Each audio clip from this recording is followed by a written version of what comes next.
Welcome to the First Five, where we flip the script, find God in real life, and get your soul fed in just 5 minutes flat. No fluff, no filters, just straight truth that hits different. And trust me, heaven's got something to say today. This is word that walks with you to work, rides with you in traffic, and sits right in the middle of your living room chaos. So whether you're sipping coffee, scrolling before the kids wake up, or just trying to get your mind right for the day, lock in. 5 minutes, one word, all fire. Let's flow. Well, good morning, y'all. We made it to Faith-Filled Friday. Fry, yay. All right. End the week with faith, not fumes. God's got receipts from every wall he's already brought down in your life. And today, he's still tearing some down. Don't stop believing just because it's Friday mode.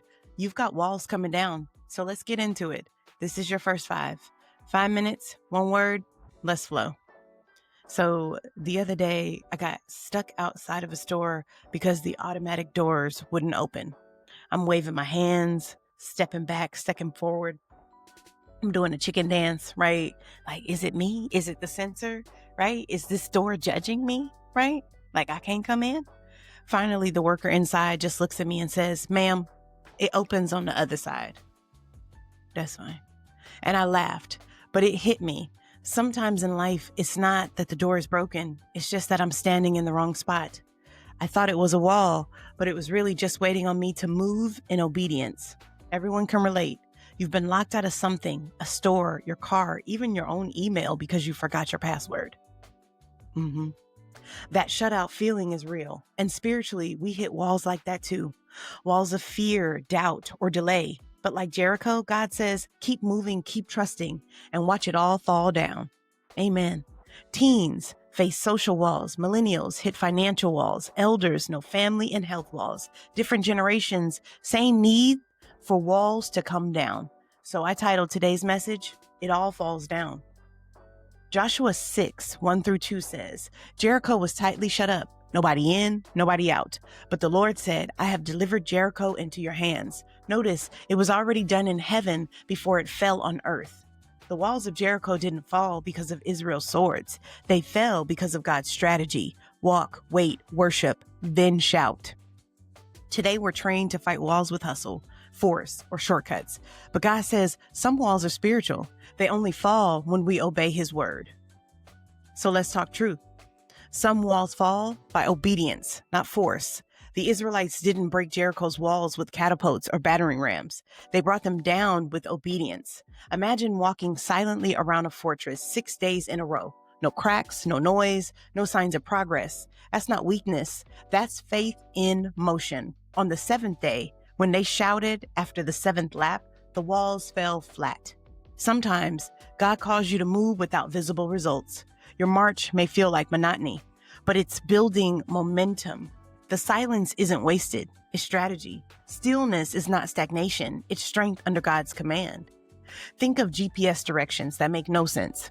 Take a U-turn. Turn left down a street you've never heard of. You're tempted to argue, and some of you do, okay?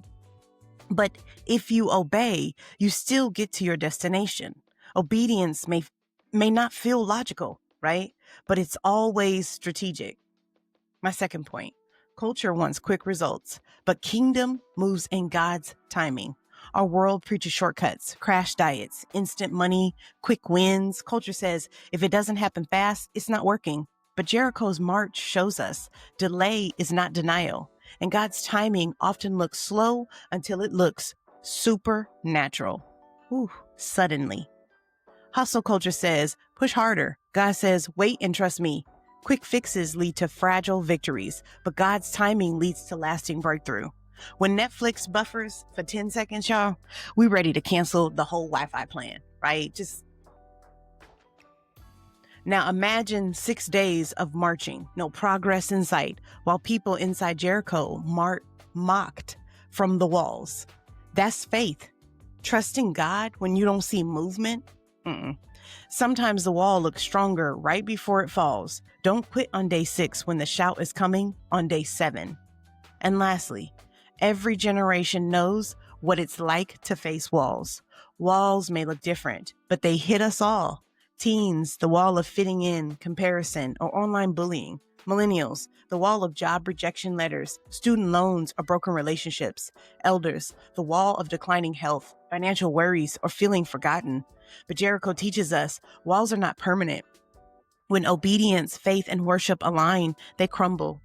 Walls today aren't made of stone. They're made of anxiety, debt, fear, trauma, and lies. But the same God who brought Jericho down can bring your walls down too. What's your Jericho right now? Maybe it's an addiction, a relationship, or a health issue. Where is God saying, keep marching, keep trusting, this will fall? And where in your life today is God asking you to trust his timing and keep marching, even though you don't see cracks in the wall yet? And our prayer: Lord, thank you that walls don't intimidate you. Teach me to trust, march, and worship until the walls in my life fall. Give me the patience to keep walking and the faith to keep shouting. I believe what you promised will come down. Amen. This week, don't focus on the wall. Focus on the march. Keep obeying. Keep showing up and watch God handle the falling. Well, there you have it. That was your first 5. Now go live it. 5 minutes, 1 word, all fire.